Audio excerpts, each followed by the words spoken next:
We're now live.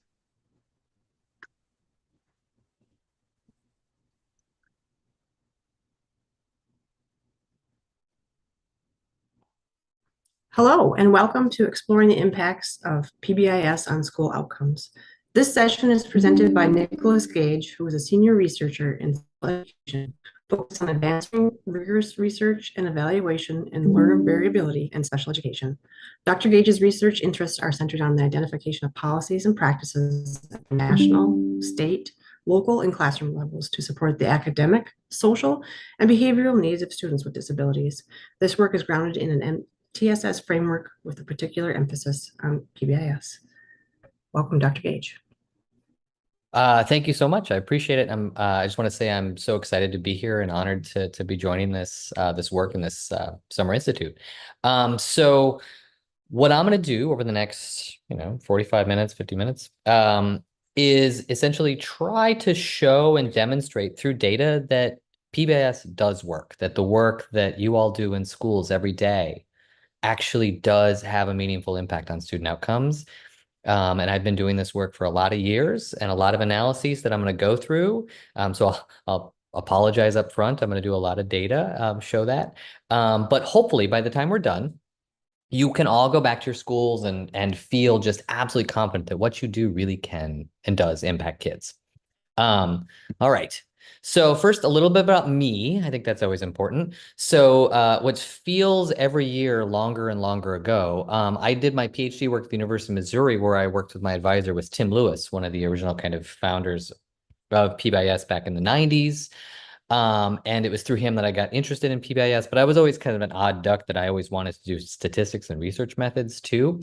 So he suggested I go off and I do an Institute for Educational Sciences postdoctoral fellowship at the University of Connecticut with his advisor, George Sugai. So I did a postdoc with George in St. Eustephulius, where I kind of focused in on research methodology within the PBIS space. And then I spent 11 years as an assistant and eventually associate professor of the University of Florida. And then I kind of jumped ship. I'm one of those COVID job jumpers where I decided I wanted to work from home for the rest of my career. And so I joined WestEd, which is a large nonprofit research center where all I do is research all the time. And so all the stuff I'm going to talk about today, which is really exciting for me, is I get to do this stuff every day, dig into data, try to answer questions, and really figure out what works in education.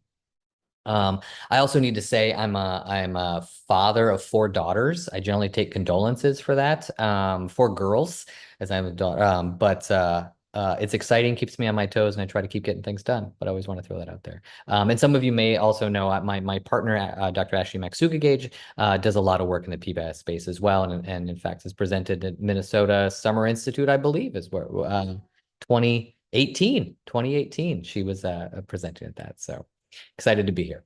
All right, so here's my goals. I, like any good presenter, I have way too many slides for way too little time. So we're gonna fly through different parts, and I'm sure I will go too fast. Hopefully I won't. I'll do my best. But we're gonna try to do. I just want to at least set the stage. So when I first started working in this kind of thinking about the evidence base of PBIS, it was prior to 2016, but in 2016, a group of us came together, as I'll talk about, and started to look at this, and let's see where we're at. And as a result of that, which I'll show in a second, we jumped off and started doing a bunch of analyses that I'm going to walk you through and show you and kind of hopefully lay that foundation for why I believe this works. So that's our goals together. I have some goals for myself. I'm a behaviorist by training, so I like to try to pre-correct myself as much as I can on some of this. But hopefully, I will be moderately entertaining. The key word is moderately, not really entertaining. Hopefully, I get a few smiles, maybe a few chuckles on the Zoom world. I'm going to try not to hop too much. Now, what's fun about this is I'm actually sitting. Usually when I'm presenting and I start talking about statistics, I get really excited and kind of just hop on my balls of my feet. So I always have to pre-correct myself on that one. And not talk too fast, which I'm already failing on, but I will do my best to not talk too fast. All right. So obligatory triangle, right? I'm contractually obligated to show in a triangle in every presentation I do. So here's your triangle. Most everyone here, I do believe, is probably working within PBIS or School-Wide Positive Behavior Support Framework in their schools and knows that what we're really talking about is these 3 tiers of prevention and intervention. From a systems level framework, we know that most kids, about 80%, are responsive to good universal prevention, but then we know that about 20% need that. I always love this phrase, this extra scoop of intervention or support. About 15% of those that get that tier 2 services tend to be fairly, can address those challenges and they can be successful. And then we've got our high flyers or our kids that need much more intensive individualized interventions, which generally works out to about 5%. I can say I've done national statistics, and what's amazing is, I can say this because I know George and Tim well, these numbers were kind of stolen from public health, but we didn't have much data on it to show that that actually was going to be the truth. And it really does fall out that way. That generally, if you do PBS really well, these numbers kind of hold. So I always like to put that plug out. So that's what we're going to talk about. But in most of what we're going to talk about right now, I'm really going to be focusing on that universal. In these kind of big randomized control trials and more statewide analyses, most of the data we have is really around good core prevention practices put in place. And so most of the research really just targets that.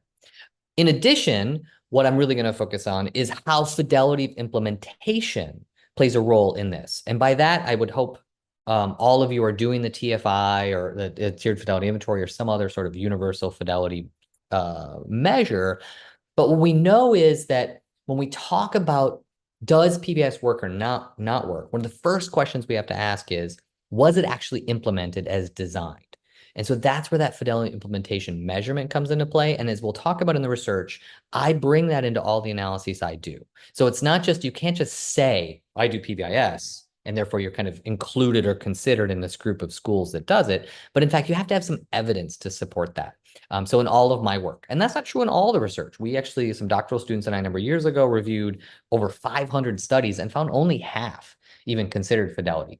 Every study I'm going to show you today includes fidelity as a key criteria. All right.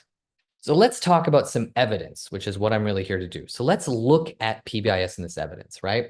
So as I said, about 2016, a good friend and colleague of mine, Antonis Katsianis, approached me at a conference, and he said him and some other colleagues were trying to figure out how to do something called a meta-analysis, or how to find evidence in the research world, in the papers, and publish peer-reviewed articles, sorry, and kind of combine them together to figure out, does PBIS work in schools? They were struggling, so they came to me because it happens to be one of my expertise areas. And so I joined their team and kind of led this work. So what I pushed for is, let's not just see what's out there, but let's check rigor. So in essence, what we did is in 2016, let's find every rigorous study that's been done on PBIS and see what we know about it. Because by 2016, we have 20 years of data, 20 years of good implementation at this point. Starting originating in many ways from Oregon, but kind of spreading across the country, we should have a pretty robust evidence base. And not only were we just considered in thinking about, was it implemented, but when we said, did it work, we had to think about work on what, right? And so here we thought about disciplinary exclusions. In other words, if you do PBIS with fidelity, which we'll get to, does that reduce the likelihood that students are receiving office discipline referrals, which that gets a little tricky, as I'll talk about. But more importantly for me, and one of my soapbox issues, is suspensions, right? We suspend way too many kids from schools in this country. Across, I do data analysis across the entire United States, and I can tell you it is a challenge, the number of kids we send home. Can we reduce that by putting in prevention practices and reducing the likelihood kids' behavior escalates to the point they need an in-school suspension or out of school suspension? So that's kind of the impetus for this. And this paper was published in 2018, so that's that kind of distinction. It takes a few years to get these papers out, unfortunately. So here's the short of it. We searched the entire literature with some pretty strict criteria, and we found 4 studies that met our criteria. Those 4 studies included a total of 90 schools. So For context, in 2016, there were about 20,000 schools across the globe implementing PBIS. From a research perspective, there was only evidence that was rigorous that demonstrated some maybe demonstrated effect, including 90 schools. That was a little concerning. Of those, 3 of them looked at office discipline referrals, and 2 of them looked at suspensions, right? There was no effect on office discipline referrals in those, the 3 studies that included that as an outcome.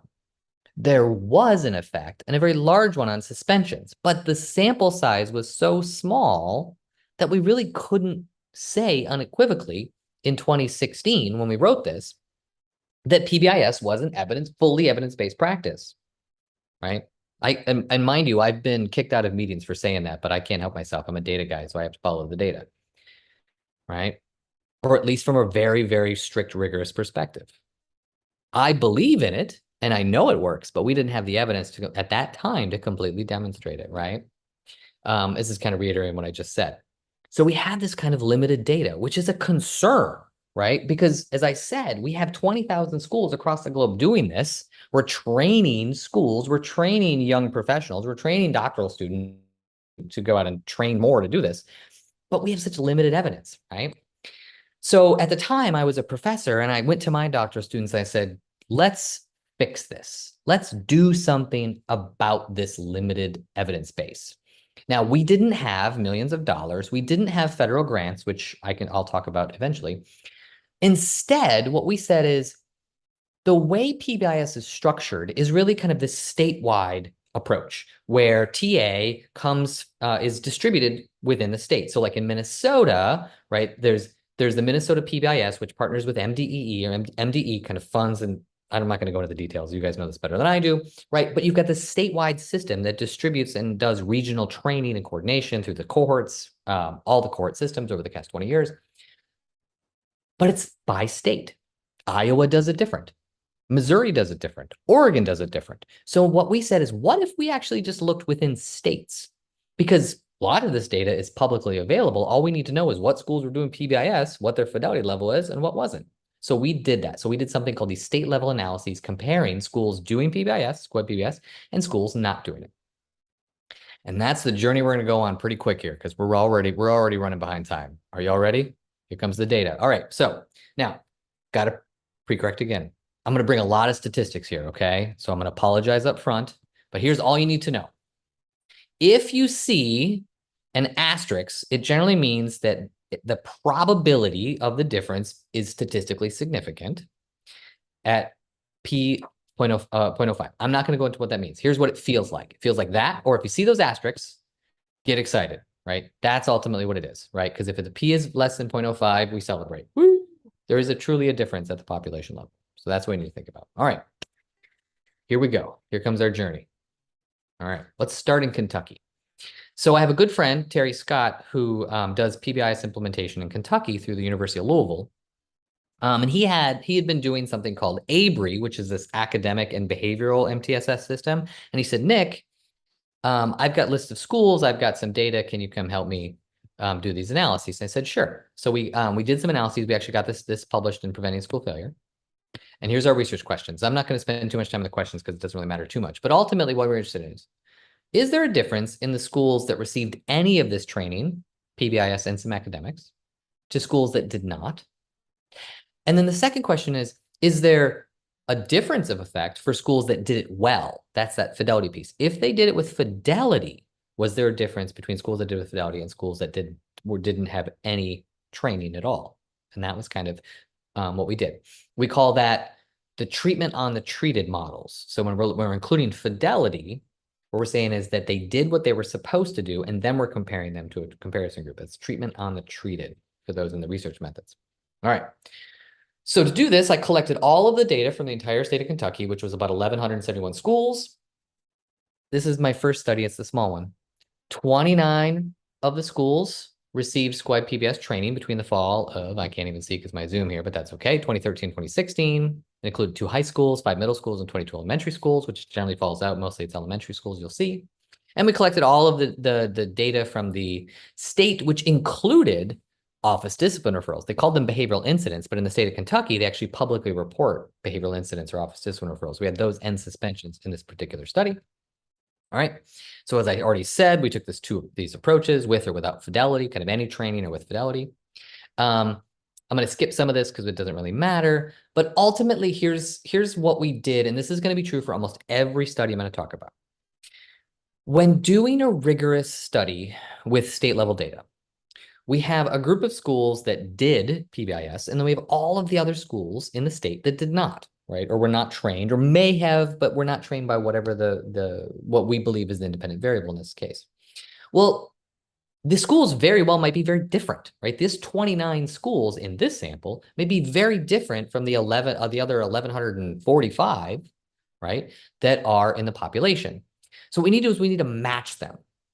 And so I do something called propensity score matching, where we take all of the possible, I raised my hand, that's kind of funny in my video, all of the possible characteristics of those schools, and we match them 1-to-1. So every one of those 29 schools has a matched school, so 29 comparison schools that are the exact same on every possible characteristic I included. By that, I mean enrollment size, percentage of African American students, percentage of white students, percentage free and reduced lunch, percentage disability, right? We could at percentage at or above benchmark in academic achievement. Whatever characteristic I could get, I could match them on. So these schools, the only difference between these schools, theoretically, is that one got PBIS and the other didn't, right? And so we can make some sort of strong inference that any difference is probably because of the independent variable. Then I did some fancy statistics for those that might be interested. I did this fun thing called a Poisson regression model. It's my favorite word is Poisson. Poisson regression model, what that means is it's a regression model, but where your outcome variable is counts, right? Incidence or behavioral incidents or office discipline referrals is the number of times it happens. Suspensions, the number of students or number of suspensions in the school. Well, number is not, you can't just use a traditional linear model, so we have to use something called a Poisson model. So we did that, and then we calculated effect sizes. Now, effect sizes are kind of how the federal government and how us in research kind of quantify the magnitude of how strong an effect is. Here's all you need to know. An effect size, in this case, it's something called a Hedges G. An effect size of 0.25 or larger is educationally meaningful. The larger, the better. All right. Below 0.25 is a difference, but not as great. We're looking for 0.25, right? It can be lower, but there might be reasons for that. But okay, here we go. Now I'm going to go faster. All right. So I said I matched them on every possible thing. These are all of the variables I match those schools on. And what I do is that we do something called equivalence. So we're the 29 schools that received PBIS the same as the 29 schools that I matched them to? And the answer was yes. Yes, they were across all of these demographics. So really the only difference should have been PBIS. It's gonna be a common theme. All right. Did it work? Remember, we're looking for those asterisks. Yes, it did. Right. So we compared the schools that just received training and they had fewer, that negative means fewer suspensions, fewer in-school suspensions, and even fewer behavioral incidents, although this is a very small effect size, than the schools not receiving PBIS training.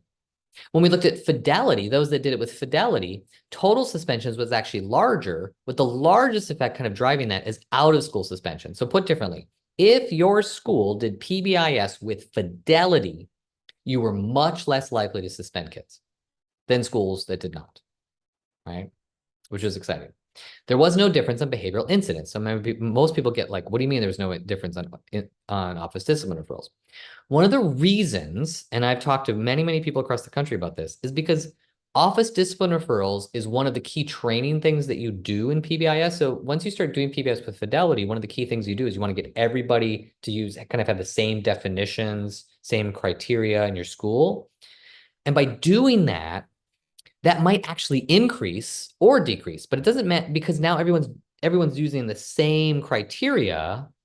It's that outcome variable is something that's confounded by the intervention, or in other words, the intervention is actually having a direct impact on the likelihood of up or down in a way that's not a treatment effect because it's part of the intervention in this interesting way. So that's not entirely surprising. But the suspensions, which matches our earlier Meta-analysis was exciting. All right. All right. So very, very exciting. All right, let's keep going because I got like 12 of these. I'm not gonna lie, so I gotta go faster. Let's go to Georgia. All right. Georgia, we got this published. We published this one in JPBI in 2018. Similar research questions, right? Schools that do PBIS, schools that do not do PBIS. In Georgia, it was organized through the State Department of Ed. And at the time we did the study, they only had elementary schools that they trained. There were no secondary schools. I think the data is 2015-16. So in the 2015-16 school year, which I had data from, only elementary schools, and they were trained through the Georgia Department of Ed. So again, we collected all of the data from the state. And in this particular data set, we had 119 schools that implemented School PBS with fidelity during that 2015-2016 school year. So now we went from 29, now we jumped to 119. And the difference is this 119 was all doing universal, they used the benchmarks of quality. They were doing universal tier 1 with fidelity. So 119 schools. I matched those in the same kind of procedures to 119 schools. 119 schools not trained to do PBIS by the state of Georgia, right? And in Georgia, they actually, they kind of used, there was kind of a criteria they used very similar to recognition in Minnesota. They had recognition in Georgia. It was recognition that we used to identify these schools. Again, did parentheses score matching. It did Poisson regression. All right. More importantly, let's get to the results. How about Georgia? How are they doing in Georgia? In 2015-16, they were doing fantastic, right? Oops. What you'll see is this negative effect here, statistically significant. So what we want is a reduction in out-of-school suspensions, a reduction in school suspensions, and a reduction in disciplinary incidents, right? And we looked at the effect sizes. Effect size next, they were huge. The other thing we did is we said, okay, well, what if they were like super rock stars, right? In recognition, like every state kind of has a different way of thinking about recognition, right? In this state, operational was like they were fully doing universal and had other criteria that they met. If they were operational, their effect sizes or their treatment effects were even larger. So the better they did PBIS, the fewer out of school, fewer in school, and fewer disciplinary incidents than schools not doing PBIS at all, relatively speaking, which is really, really exciting. And in fact, these are some of the largest effect sizes to date that I have found were in Georgia in the 2015-16 school year. Do I know why? No, not yet. But really, really exciting. Large treatment effects in Georgia was certainly working in elementary schools. All right, let's do another study in Georgia. I had a doctoral student, Ayan Lee, and she wanted to know, okay, that's great. I'm glad it worked. Did it work for kids that like are traditionally marginalized in education? So by race, I think mostly we focused on race in this one. But let's take a look. I got to remember. So similar research questions. You guys can all see these on the slides. Again, we use the 2015-16 school year. In this study, when we merged, we lost a few schools. So we had 112 schools. That's just a data, it was a data merging issue, which I can talk about at another time if you ever really want to talk about the fun of data management. Again, we use the same sort of things, but in this time, again, we were interested in differences on diverse students. So what did we find?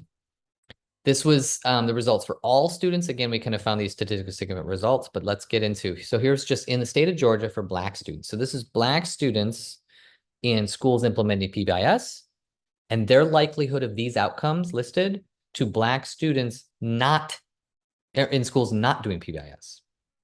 The effects are very large. In other words, it's not only that it's effective for even those students that are traditionally marginalized within our schools. And in Georgia, there is a very large population of Black students, particularly in rural schools. Having looked at the demographics, I'm not even trying to stereotype, that's just the way the demographics work, as well as you've got the Atlanta metro. What about students receiving IEP services? We again found statistically significant differences on in-school, out-of-school, nothing on expulsions, because expulsions just never happens. So we never find anything on expulsions if anyone's actually curious. Some of these are also so rare that we don't see too many of them. But again, really, really exciting results that we're seeing. Not only is this effective for all students, broadly speaking, it's actually effective even for our traditionally marginalized students. In this case, it was Black students and students with IEPs. There's actually additional data that we've looked at, but I just don't have time to go through. All right, let's keep going. Let's go to Florida. All right. Obviously, I live in Florida, work with the Florida PBIS implementation group. They've had a pretty robust statewide system going for many years, so we've got some good data. This study was published in 2019, almost the exact same as the Georgia study, right? So is there a difference between schools doing with fidelity and those schools not doing fidelity? All right. So in Florida, we have a few more schools because there are in the 2013. So, and the other thing in Georgia, or excuse me, in Florida is I had older data. So I could actually go back a little further. And then we kind of build up over the number of years. So there are 3,500 schools in the state of Florida. There's actually more than that now. During the 2013 school year, 2013-14, 1,100 schools were trained to implement with PBIS, which is about a third. So that's why they had a very robust statewide system going, even back those years. Of those, however, 593 implemented Square PBS with fidelity, and they were included in my analysis. And then we kind of kicked everybody else out of the data set. So then again, what I'm trying to do is match 593 schools that are doing PBIS with fidelity to 593 schools that did not receive training at all from the Florida State PBIS project. Now, Florida is a little different. Florida's implementation of PBIS is through the University of South Florida. That's who kind of has the center there. And the state funds it, but it's not a state organization. So in Georgia, it's directly through the Georgia Department of Ed. In Minnesota, MDE has a direct relationship in line with Minnesota PBIS. In Florida, it's just a funding line. So they just fund that, but it's not through the department. It's actually through this PBIS center at University of South Florida. Just kind of getting the nuances of differences across the country about how PBIS is scaled up and trained differently. Similar variables that we got suspensions. Oh, and I should say, and this was actually true of the prior study, and I didn't really go into it. The data in the prior study and the data in this study, and then in a few other studies, comes from the U.S. Department of Education's Office for Civil Rights.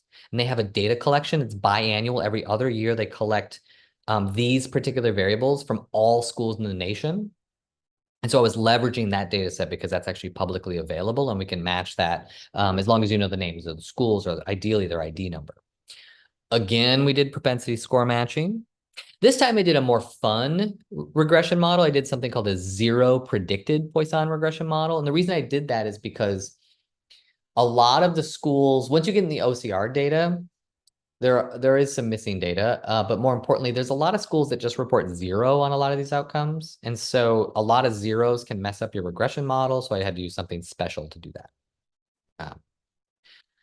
All right, more results. Let's keep going. I told you this is going to be a data adventure. My job is to convince you. So we're at 593 schools compared to 593 schools, right? So we're at about, what, 1,000, what, 8,080? No, a little more than that, Right? We'll just go 1,100. It's 1,100 schools.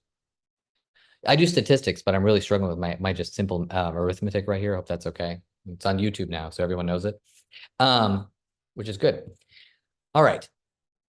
In the Florida study, we did not find any treatment effect for in-school suspensions. This is going to become a more common theme as we kind of get larger and larger. As the sample sizes get larger, keep this in mind. We still did find a statistically significant treatment effect on out-of-school suspensions, right? Which is exciting. I always want to highlight this because I think it's important. There are 18 states in the United States that still allow corporal punishment. Florida happens to be one of them. Minnesota is not. Florida is one of them. As much as the PBS project wants to and does train, do not use corporal punishment, there are schools that do PBIS that still use corporal punishment. Those schools in the state of Florida, I actually did this in a completely separate study. Most of those schools are very rural, and generally the corporal punishment is accepted by the community. I find it strange, but I always have to at least acknowledge it. And in fact, when we did the analyses, lots of zeros, so you can't overinterpret this, but there's no difference, right, in corporal punishment. So corporal punishment does happen in PBIS schools. Just like throw that out there. All right, let's keep going.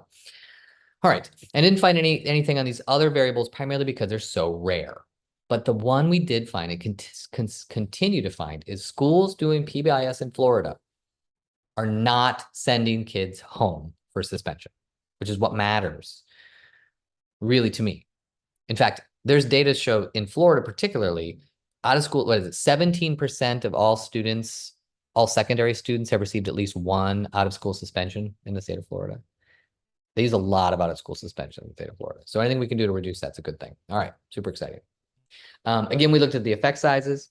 And then the Florida study, we did look at some differences by different demographic groups. And again, we were able to find that schools doing PBIS not only suspend fewer kids out of school suspension, overall, they also suspended fewer kids with disabilities and fewer Black students.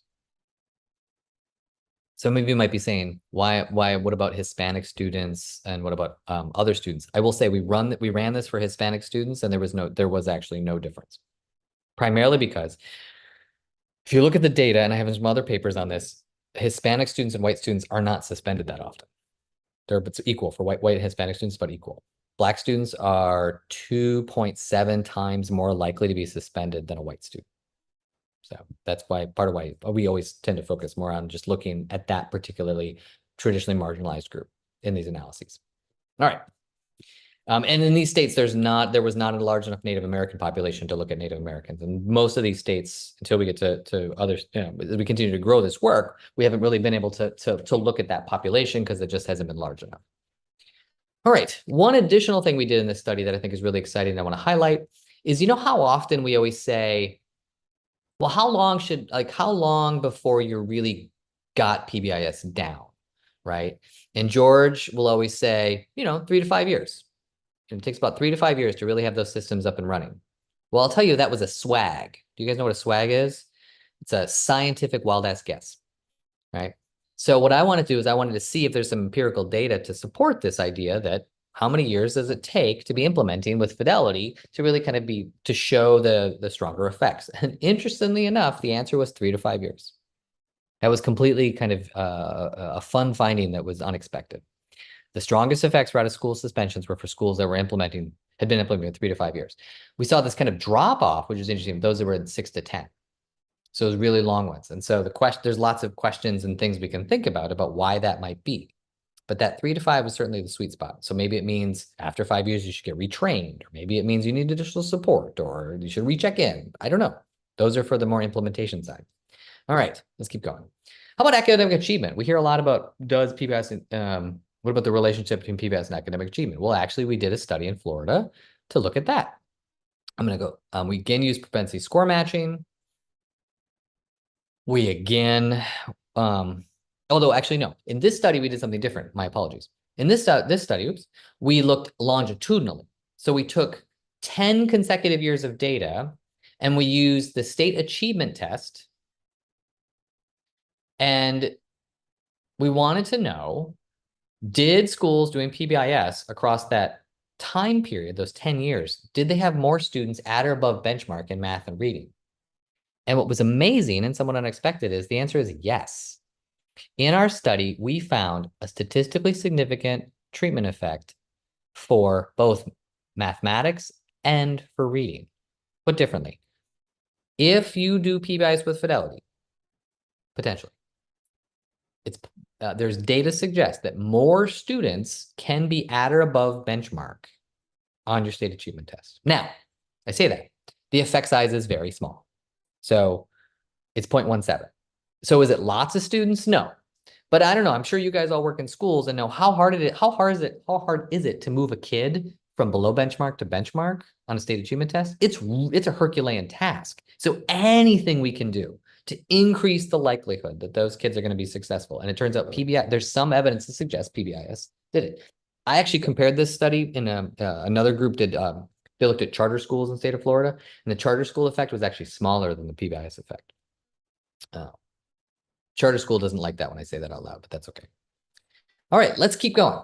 So we've done Florida. Let's go to California. Now, I've been working with California for a long time, and so I'm going to go through a bunch of studies fairly quickly. So my work, because I want to get to the Minnesota stuff. So I'm going to go through these questions.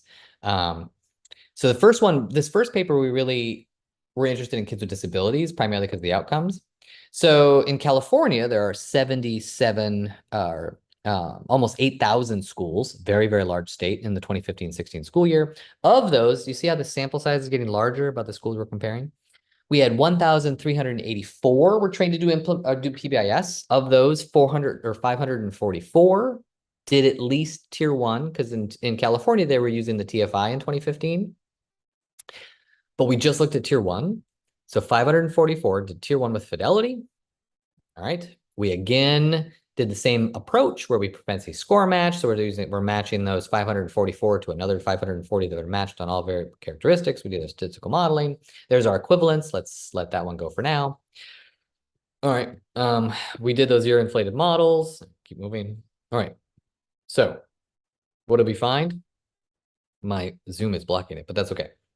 We again found statistically significant treatment effects on out of school suspensions, not in school suspensions, but again, we found schools doing PBIS matched or did suspended fewer kids to schools matched on all possible characteristics. But the better or more interesting finding, although I still think that's pretty darn powerful, was this one. Oops, where is it? Wait, go back. Oh, here it is. Okay, I just want to go faster. That's exciting. But the other and the largest treatment effect we found was actually very unexpected and kind of came out of nowhere. In California, of those 544 schools, students with disabilities were less likely to be removed from their home school and sent to an alternative school for a behavioral reason if they were in a school that did PBIS. So the implication of that is that at least in this 544 schools, whatever they were doing, reduced the likelihood that students with disabilities behaviors escalated to the point that they needed to be removed from their school. That was powerful. That's meaningful, right? And they were doing it with fidelity. Now, is it true it's going to be true for everybody? No. But did it reduce, statistically significantly reduce the likelihood that those kids were removed? It did. Right? It did. And I will hang my hat on this statistic, and we ran this one 3 times. But it is accurate and very exciting. All right, let's keep going. So we did another study. We wanted to replicate the California results around out of school suspensions, but then using a different data source. We used the state reported data suspensions. So the other thing I did in this one is actually just used the recognition. And by using recognition during the 2016-17 school year, I actually had many fewer schools because in 2016-17, not all the schools applied for and received recognition. So we had a much smaller sample size. So this is kind of a subsample of that bigger study. We had 83 schools doing gold and 15 platinum. Platinum's like your super rock stars, right? They're like doing all 3 tiers with fidelity. This one I started to change some of the statistics, and we actually did a linear model but we took the outcome varies and we did something called a square root transformation. We can talk about that over coffee sometime if anyone's really interested. I'm sure I'll be around, hit me up. But again, we found schools doing PBIS had fewer suspensions. No effect for expulsions. So I'm going to stand here and tell you, I have 0 evidence to suggest if you do PBIS, you're going to have less expulsions. I don't have any evidence to suggest it. But suspensions, 100%, right? We get very excited. Then I wanted to know, is there a difference about how well you do it? And again, those schools that were really implementing with fidelity and were at that platinum level had way fewer suspensions than schools not doing PBIS at all. So again, exciting. I'm sounding like a broken record, but I'm happy about that because I want to get to Minnesota. I've got a few more minutes. All right. One question that comes often is, okay, but all the data you have is on tier 1. What about additional tiers? Well, my former doc student and colleague, Dr. Nicolette Grassley-Bloy, wanted to answer that question. So she did a study where she compared schools doing tier 1 with fidelity and their outcomes to schools doing tier 1 and 2 and to schools doing all 3 tiers. And was there a difference between them, again, in California for this study?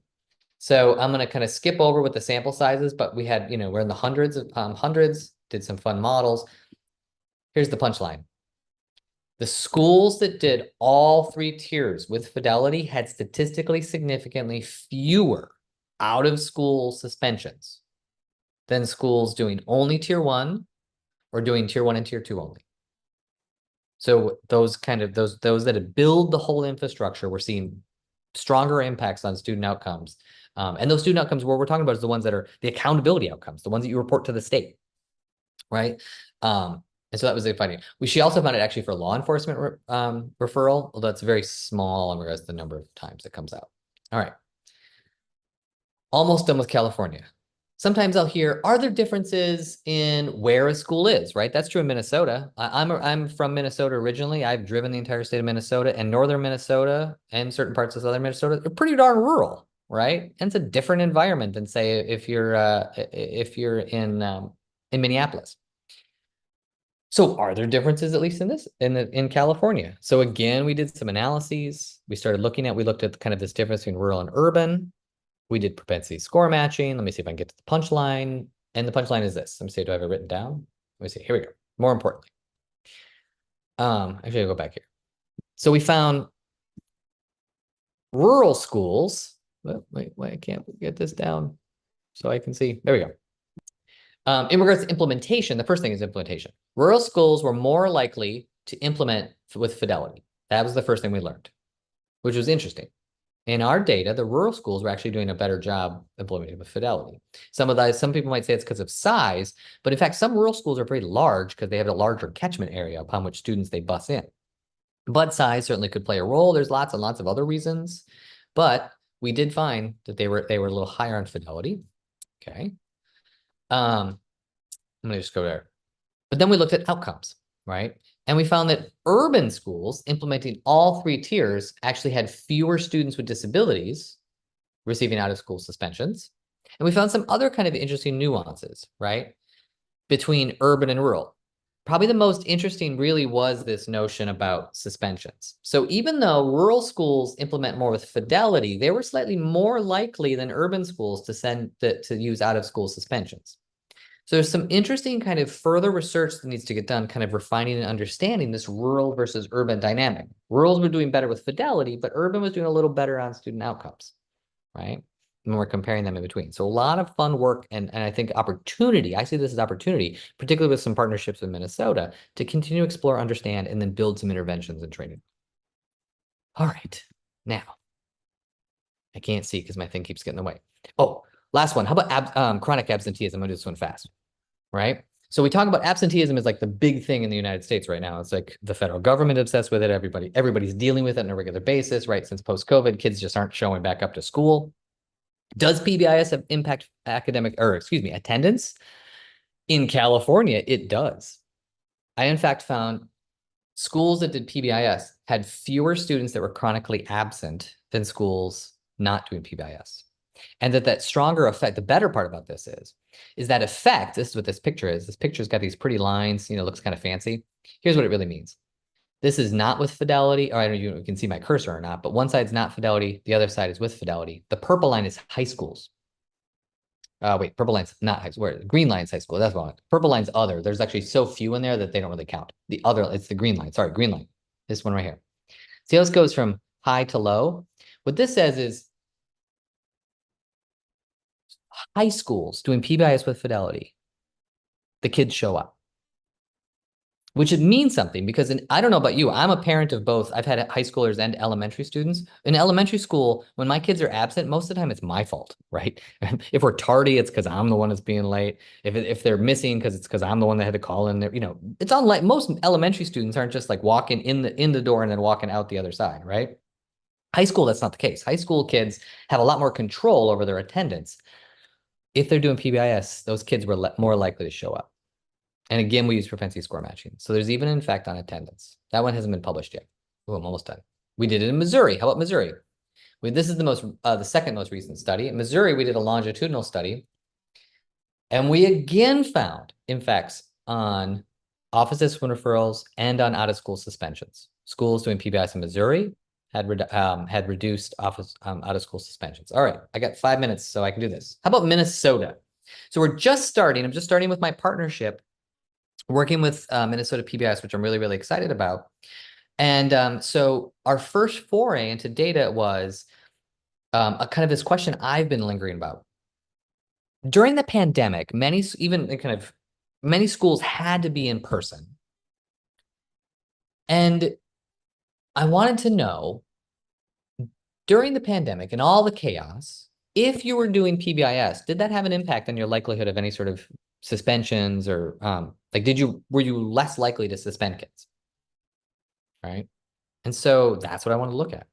So I used data from the 2020-2021 CRDC. I also matched schools based on 10 years prior. That's a statistical and research method reason. So I kind of had to reduce my sample size. But ultimately, what I ended up with is 152 schools that implemented PBIS with at least tier one during the 2020-21 that also had 2011-12 data. We can get into the details later, but let's get more in the punchline. So I matched them. And then, but I didn't want to just know if they just did tier one. I wanted to know what if they did all three tiers, right? What if they did all three tiers with Fidelity? And so in this data set, there were actually 40 schools during the 2020-21 school year that did tier one, tier two, and tier three with Fidelity, right? So did it matter in regards to suspensions? And what was interesting is it did. The 40 schools that implemented all three tiers with Fidelity had statistically significantly fewer students out of school suspensions, days missed for out of school suspensions, and out of school incidents or incidents of out of school suspensions. In Minnesota, if your school did all three tiers during the pandemic, during the most stressful, chaotic, amazingly, crazy time, it seems as though if you had all three tiers, you were doing a better job of addressing significant behavioral challenges, right? Which to me is extremely meaningful and extremely exciting. And those effect sizes are huge. And I will say I checked this 6 different ways, and this treatment effect is accurate. So in Minnesota, you guys are really doing good work. I haven't done the similar analyses that I've shown up front yet. We're getting there. But this was the first foray into this, and there is an effect. And it really did matter even during the pandemic. All right, so does it matter? I'm almost done. So we've done Georgia, Missouri, Kentucky, Florida, California, and now Minnesota. These statewide analyses, all with different structures, all with different types of schools, different sites of populations, but all with some similar methods. So does it matter? Yes. Doing PBIS does actually have a meaningful impact on student outcomes, particularly out of school suspensions, right? So what you do every day in those schools matters. It matters to your students, it matters to your community, and it matters at the state level, and it matters for everybody. It does matter. So what are we doing? So a couple years ago, just for fun, my student updated some of that prior than what I started with, that 2016 study. She updated it in 2019. And this time we found way more studies. Most of them ours, but not only. There was actually quite a few RCTs that came out, some really good work from Catherine Bradshaw's group. We did a new meta-analytic approach, and we found that if schools do PBIS, there are statistically significant effects on behavior and academics. We didn't find it for organizational health, but it was very few studies. But so there was an effect on academics and there was an effect on behavior, right? Which is exciting. All right, so what does it all mean? It means it works, right? But I'm going to continue to push that we still need more studies. I want more states. I want more research, right, to continue to grow this. And in fact, there's been some research. I don't know how many of you guys have seen this, but the U.S. Department of Education's Institute for Educational Science actually funded, I call secret, it was a secret, large-scale randomized control trial of PBIS, essentially. And they found that they didn't find a treatment effect at universal level, which is different than what I found. But they did find those kids that received tier 2 and tier 3 services, the kids that need it the most, did better if they were in PBI schools, right? And this is publicly available. You can all find it. It's funded by your tax dollars, right? They did have an effect on those kids that needed those extra scoops of intervention. So with that, right on, I got 2 minutes to spare. I will leave it at that. And I just want to say thank you, thank you, thank you. And really more importantly, thank you for all the work you do every day in schools to help kids, because it does work. PBS does work. And thank you. I'll leave it at that.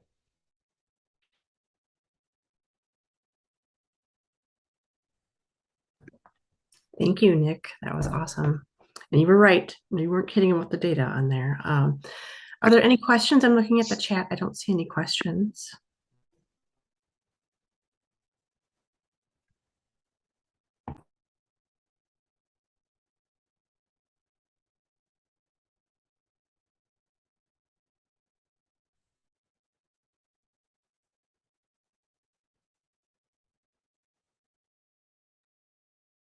Well, do know I'll eventually be around, and you can we can get coffee, and I'll tell you all about the statistics if you're actually interested. I promise, I mean that.